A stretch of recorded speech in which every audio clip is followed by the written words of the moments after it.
As we continue on in the course, let me just point out here under assigned homework, I mentioned yet again our textbook tutorials, so continue working through that. If you're not quite sure, I've put the tutorials here under content categories in resources, references, and tutorials. So here's our textbook tutorial, right? So the next section you want to be focusing on is this whole one here on create, read, update, delete. So basically this covers the CRUD functionality with using MVC and Entity Framework Core. So there's quite a bit to this. You go through the whole thing, and it really kind of explains what's going on in the controllers, how that ties in both to the models, and of course how information is presented and collected in the views as well. But in addition to that, what I want to do is I want to just quickly come in here. We're going to talk about this very important part, the TryUpdate model. But as we go through this, there's a section in that same part of the tutorial here on update that talks about one of the changes we have to make to update. But before I get into the details of this, I'm just going to put a summary of, in my own words, of everything covered in this. Well, not, I'm not covering everything, but in my own way of putting it, a summary of what's going on in the controllers and views. So what I have here is Visual Studio open. Here is the project as we left off, our medical office. Let me just open the patient's controller first of all. So I'm going to use a keyboard shortcut, Control M-O. Whoop. If I hit the keyboard right, it should work Control M-O. That just shrinks down all the code. So I just see all these are collapses the code. So I just see the different actions involved here. Now I'm inviting you to think back to last term. Last term, we spent quite a bit of time talking about the 5 standard stored procedures, right? Select all, select by ID, and then, of course, insert, update, and delete. Well, gosh, what a coincidence. If you look at our controller, it reflects the exact same pattern, right? Our index is basically select all. Details is where we select one record identified by the primary key. But then I want to draw your attention right away to the fact that our create, edit, and delete, okay, basically insert, update, delete, are paired. There's 2 actions to correspond to each of the actual data manipulation commands, okay? And we'll get more into why in just a moment, but I just want to first of all reflect on that really our 5 standard stored procedures is very valid, what you learned last term, but this time you don't have to write the stored procedures, right? Entity Framework Core looks after generating the necessary code for the entities to do all the same operations, okay? All right, so let's just have a quick look here. So the index, as I said, this is like our select all, and you see that we have a link query up top here, just going to our context.patients, right? The only thing we're doing extra is we're including the doctor. Now, what does that really mean to say include the doctor? We've touched on it, but let me just bring up the patient model here again, right? And what we see down near the bottom, here's the foreign key. Remember, it's made up of the integer value, the primary key of the related doctor, the parent record, but also we have this doctor object, right? Objects, of course, always can be null.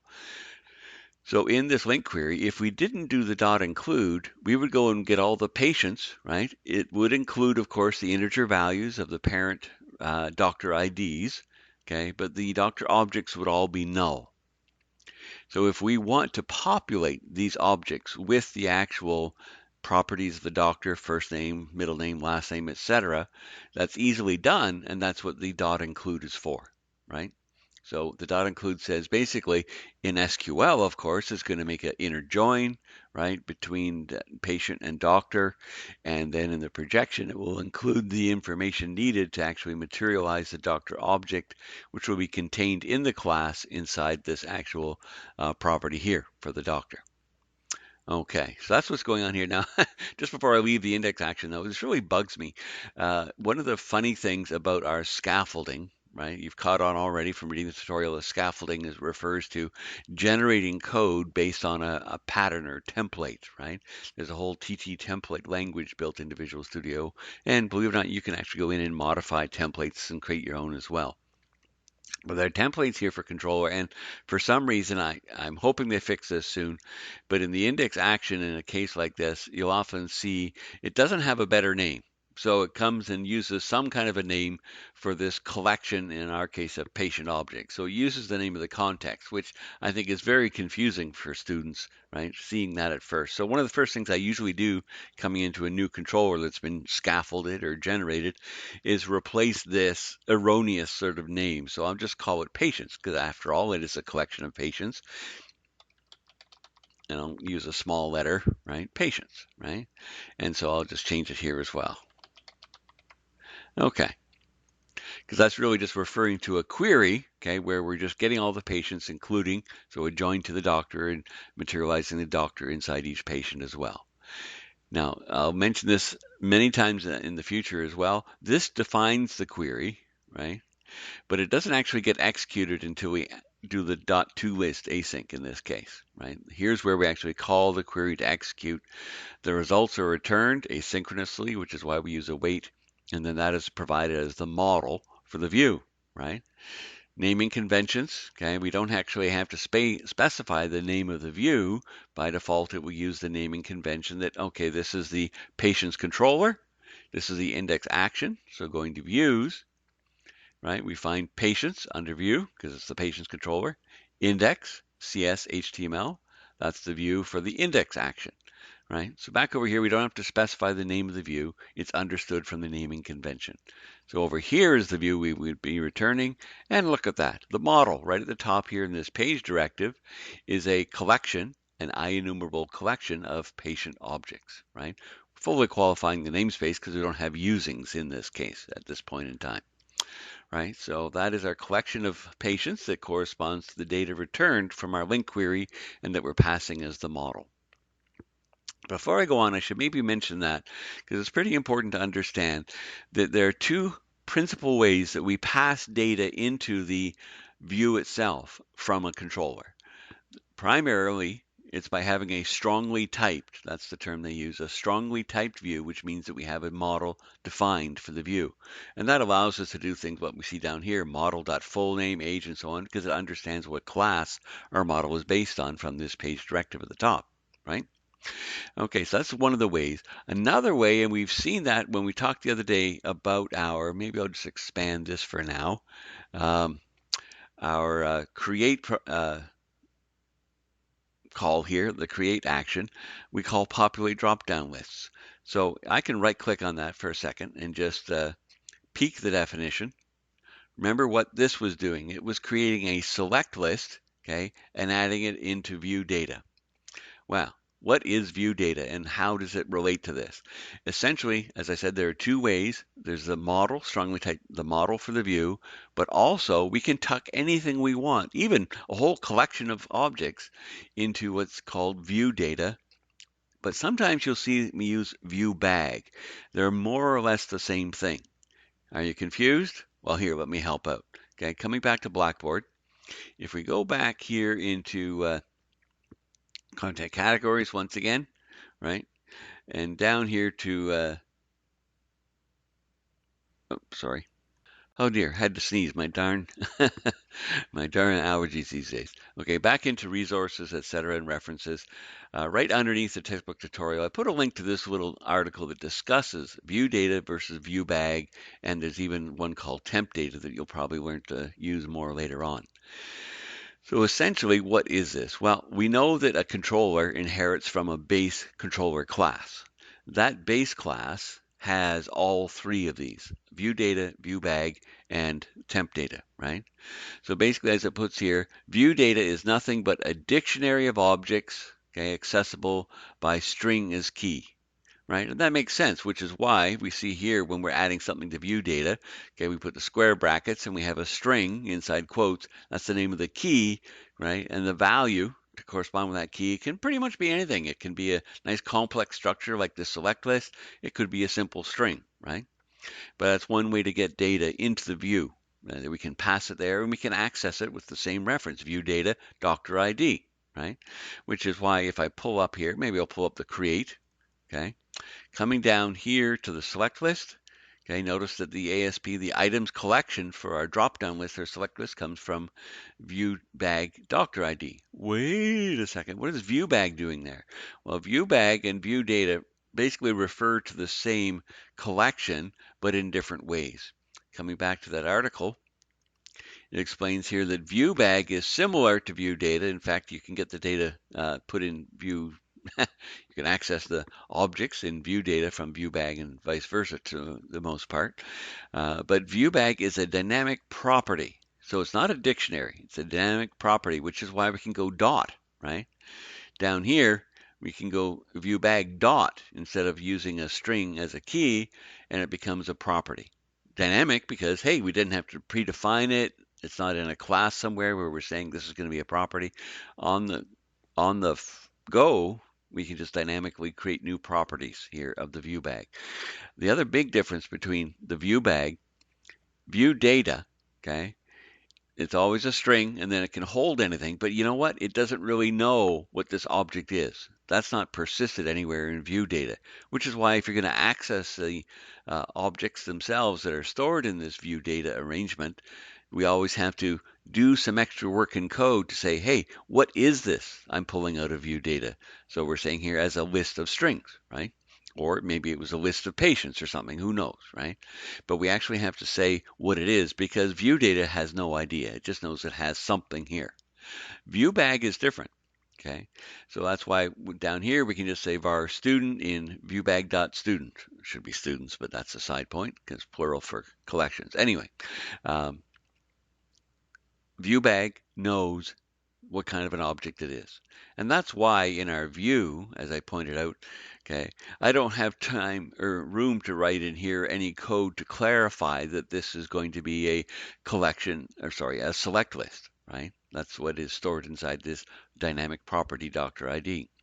So I just use ViewBag to refer to it, and that way the typing is handled automatically for me. Okay, so that's the main difference between the two.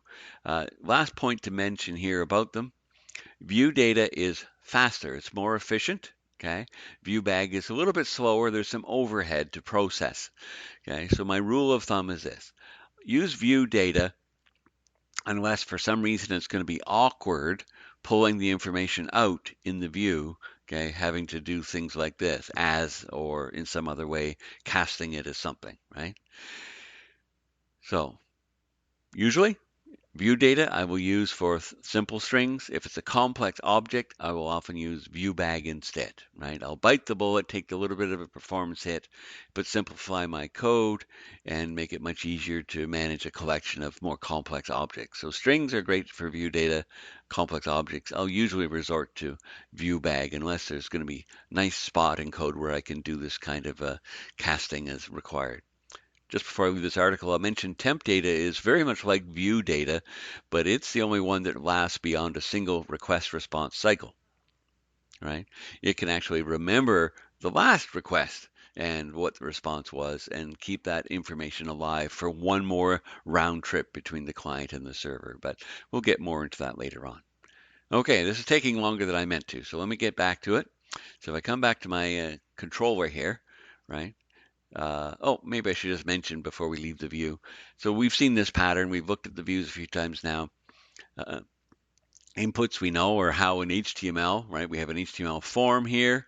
Okay, the action is the create action of whatever view, sorry, controller this came from, right? So in this case, it's the patient controller create, and that's why when we have a submit button inside the form, the action will be to submit all the data collected in the form to the patient controller create action, right? Okay. And the actual inputs and so on have this ASP for tag helper, which defines what field. It's kind of like a binding almost, right? That we're going to take the data from the model and show it here if there is any data there. But also on the return trip, this is the going to be put in the form collection, middle name, and whatever is typed in this input would be the value that's passed in the request. Okay, coming back to the controller then, right? Let me just get rid of that peaked definition. Okay, we have our index just returns our whole collection of patients, which we then display in the index, right? Details, on the other hand, is like our select by ID, right? So we pass in an ID. We're just making sure because we're allowing a null, right? We don't want to crash if they don't pass an ID. We just return not found. Okay, here is our link query to go and get the one and only patient where the the primary key, the ID, matches the value we passed in our parameter, right? Using first or default, okay? The or default helps because if it doesn't find one, it won't return a null or give me any kind of an error. It will just say, couldn't find it, nothing here, okay? And then when we return view, again, the naming conventions, it will go to the patients folder under views and go to the details view, but the model supplied will be a single patient this time. And that's what we see right here at the top of the view. Not a collection, but a single patient object, right? So that's our select all and select by ID. Pretty straightforward for the most part there, right? Okay. So now let's get into this business I was talking about, that all of our data manipulation, create, edit, delete, okay, somewhere to insert, update, delete, are paired. There's two actions for each. I don't want to spend a lot of time on this, but let me point out the main difference. The first one is usually, by default, there to handle any GET requests, right? And if you don't do anything else, it will assume that all requests come in are GET requests, right? So the initial request is a GET, and of course, in the case of create, we return view with no model supplied. In other words, it will come up blank, ready to create a new record, so a blank form to fill in, right? After that, okay, we fill in the form over here, our create view, right? In the end, we click our submit button and we know what that does. It will bundle up all the data. It'll be in the form collection. That goes right back to when you learned the basics of forms in HTML, okay?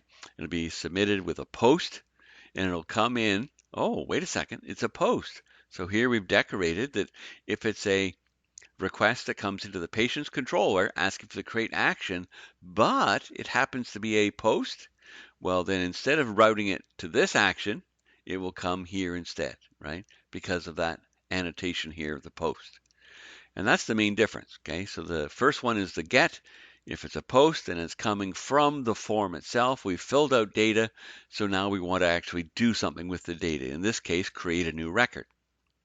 Okay, now let me just expand this because there's some notes up here. Ooh, look at this. Over posting attacks. That's where people can take your form and pretend that you are also asking for something else. If they guess properly what additional fields or properties there might be involved in a given model or entity, then they can use different tools like Fiddler and so on, and this is how hackers often work, and put in an additional name value pair. You know, maybe saying permission to let me steal your money. True. Well, that's kind of silly example, but you know, get the idea. Overposting is where you add additional information into the data being submitted, right? So there's a link here and so on and so forth. You can go and read all about it. But as explained in our textbook tutorial, that's what this is for. This bind expression here is a whitelist of saying, okay, when we take the data coming in, what we're going to do is we're going to build a patient object automatically. This is using what's called a model binder, right? There's a default model binder, and you can substitute it with your own if you so desire. I've never bothered because this one works great. The idea is it will look in the request that comes in, look in the form collection, what was posted, and try to find properties that match the properties, I should say name value pairs that match the properties of the object, okay? And just assign them to it. Whew, boy, that is such a time saver. In the old days, we used to have to write all that code manually, pulling first name out of the post, pulling last name out, and then assigning them to variables or properties of an object or whatever the case may be, right? So this just does all the work for us. But because of overposting, we have to be careful. We don't want to allow, maybe there's some additional properties that we don't want the end user to be able to muck around with. So that's why we give a whitelist and we say, okay, only these ones, right? Only these properties listed here will be used to build our new patient object. So it's a good protection, and it's become necessary because of things like hacking on the internet and overposting, right? The only downside is it's one more case where if we do end up modifying the definition of a patient, our model class, maybe we add a new field, I don't know, shoe size, right? Something silly like that. But anyway, a new field to the patient. Well, then in here, we have to come in and make sure we also add that new property to our whitelist, or we'll never actually include the data, even if it is on the form and somebody fills it out and submits, right? Okay, so that we get our new patient object built with just what we allow as the properties coming in. Now, let me mention here this idea of putting parameters up in the action result. Uh, it does not mean that we no longer have access to this information.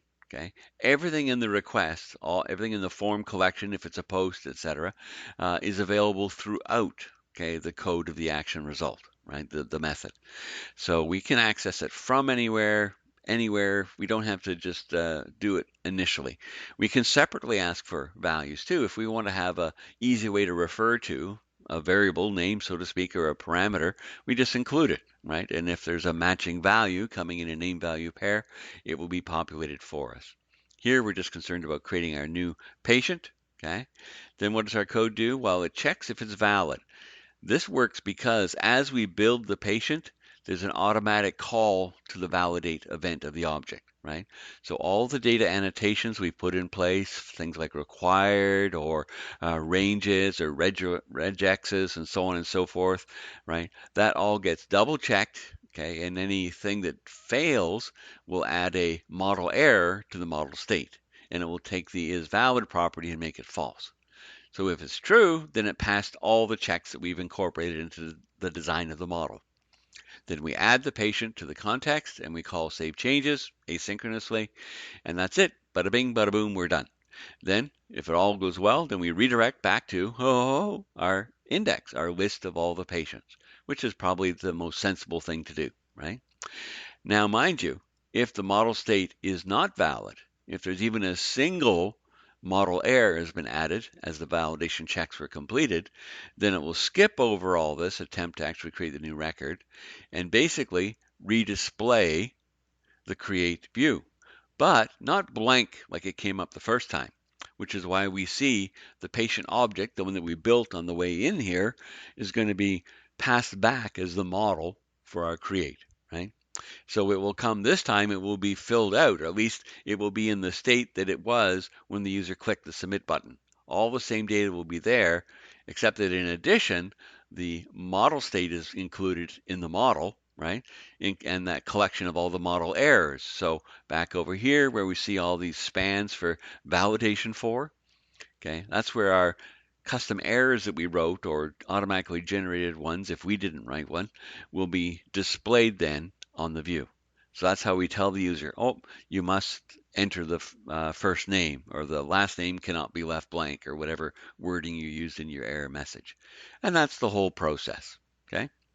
Now it's similar for edit, similar for delete. Maybe we'll just skip down here. Of course, the main difference with delete is we're passing in, of course, the ID of the one record. But notice that there's a change here in the post. Not only do we decorate it with this annotation that this is the one to handle the post, why do we have action name here? If you look carefully, you notice that with the others, edit and create, okay, the name of the action is the same between the two, the get and the post, right? Here, the name is different. Why is that? It goes back right to C#. When you were learning C# and object-oriented programming using C#, you were taught that you can have multiple methods of the same name, that's called polymorphism, right?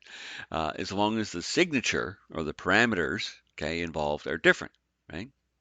And that is the case here with edit because we have different parameters. It's the case with create, etc., but not with delete, because with delete, all we're looking for is the ID. Nullable or not doesn't make enough of a difference. Okay, we just pass in the ID of the one to delete, both for the get and the post. So just by the definition of how C# works, we can't have two methods with the exact same name and the same signature. So the workaround here is we'll just change the name to something else, delete confirmed. Makes sense, okay? I could call it Fred eats lunch on Tuesdays, right? And it would still work, okay? Because the action name up here says that this is the one to call in response to a post for the delete action, right? And then we have decorated that this is what should be done. But delete confirmed is a better name. Okay, So the same basic idea here. The first time we're going to come get the one record, pull it out of the database, and return that as the model for the delete view, right? So it can display, are you sure you want to delete this patient, right? And show all the information from the patient. Then they click the submit button or the button that says yes, okay? And then it just comes here as a post for delete. And then we go and we find that record, remove it from the patient's collection and save changes. And that it's not just a collection, it's a DB set. So that forces it to actually remove it from the database or delete the record if you want to put it that way. So that's pretty good. So that's our basic approach to all of the CRUD operations, basically our 5 standard stored procedures. I kind of skipped over edit because it's the most interesting. And that's where, coming back to Blackboard here, if I go once more to the weekly folder, right, here's my discussion. We need to change the code used from the scaffolded code we originally get for our post edit action, right? We want to get away from using the simple approach that's there and incorporate TryUpdateModel. And that's for security. It's all explained nicely in the tutorial, right? This just goes to the same section here, but it jumps to the right spot to talk about editing the, modifying the edit code, okay? So just looking at this example, what we're going to do here, right? Notice we're missing something. Where's that bind? Where's the model binder to actually create any kind of an object? Okay, that's what we had. We pulled the data from the post. Okay, we built a edit object. That's what was in our code. Let me just go back here and show that to you. Okay, there's no change in the get. The get just comes. We go to the database. We find that patient object and we return it, right? Down here is where the difference is, right? The current code, as it's initially scaffolded, we use our whitelist, okay, to make sure we only use those certain properties to build our patient object based on the data that was entered in our edit form or edit view, right? Then we come in here, as long as it's valid, we call update on the patient, and we save changes, and bada bing, there's a try catch, but we'll talk more about that later. We return the view if there was a model error, and then we show them, hey, you forgot to fill in this, or this was outside of range, or whatever, right? So that's the simple approach, okay, using this whitelist. But the problem is, since those are the only fields we're going to include, what if there were some secret fields? Okay, some secret properties of patient, or maybe not so much secret as just things that we don't want to take a chance on having the user have access to. They don't need to know them. They're not allowed to change them. Well, the problem with this approach is our new patient that we're about to then save to the database is missing all those additional fields, right? So if they exist, then we're going to end up having null or something like that for the ones that are not being supplied. And that's actually often done, believe it or not. One of the most common examples, and one we'll be bringing up, is the idea of audit fields, right? Who created it and when? Well, I mean, you don't want to carry that luggage around, that extra information around for the rest of the life of the record, right? You only needed it once, okay? So why would you actually include that every time you request the record and then have to make sure you put it back again the way it was when you save the record, right? For example. And that's not the only case. There can be lots of reasons why information might be held back, just not to be modified, at least in this particular controller. Okay, so to get around that as again, a security issue, that's where this whole approach comes in. Is what we do is instead we go to the database and get the record, right? Yes, of course, we have the new version for the record in the post data, okay, in that form collection that came in. But what we do is we go and get the copy from the database, and now we have both. So this is like the old version of the record, so we call it record to update, and the sample here, student, and ours it'll be patient to update. And then we call this little magic method here, okay, TryUpdateModel, right? Basically, we define what the model class is, okay, what the object is, and then we have something similar to our bind expression where we have our whitelist of include these fields. These are the ones that we update. The advantage of try, okay, is it returns true or false, okay, and that handles the validation aspect, right? If we can try to update it and it works, then obviously we satisfied all the validation requirements defined in the data annotations, etc., right? So that's good. So it handles that for us. But at the same time, it takes the existing data from the database. So if there was a property there that we aren't changing, right, that's not in this whitelist, then it still preserves whatever value was already in the database, and we don't leave it blank or muck it up in any way, right? So that's the main purpose of switching to TryUpdateModel. But it's so important that we should always convert all of our edit posts to use this TryUpdateModel, and away you go. The other thing is, as well, we don't have to mark it as changed because TryUpdateModel automatically marks this object that it has been modified, right? And then when we just call save changes, it will save it back to the database. Okay, so coming back to our code, right? Then what we're going to do here is I'm going to go through the steps to convert this one. Now, fortunately, back in Blackboard, I did give a little copy paste file here, right? So I'll just use this to help us walk through it. I'm just going to put it over here on my other screen so I can see it and copy from it more easily. All right, so essentially though, what I'm going to do is I'm going to take out all of this code here, right? Because I no longer want to build the patient object. Remember, as I mentioned earlier, all the data that was entered in the page, in the view, still comes through. It's still in the request, okay? It's in the form collection, technically, because it's an HTTP post, but we have access to it. Well, we don't need to do this check. That's kind of useless because we don't have the patient object anymore, right? So what are we going to do? Well, first thing is we're going to go get our patient, right? So I'll just do a query here. First or default, singer default, okay, where the ID matches, and that pulls out the one record, right? Now, it's a good practice. We took out that other safety check, so let's make sure we actually have, right, a patient to work with here. So is our patient to update? If it's null, then we couldn't find it, and we should let them know with a not found. Okay. Now, we're going to still have an if here, but instead of just checking model state, right, that's where we're going to use our TryUpdateModel, okay? So let me just do this a step at a time, right? So I have to await it because it's asynchronous, but I'll TryUpdateModel. The model is a patient, okay? Now I'm just going to press enter here because there's a bit of code to put in place. The first thing, well, actually, I usually put this up here, is just my object I want to update, my patient to update. Okay.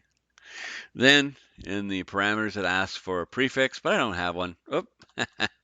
So I'll just leave an empty string for that.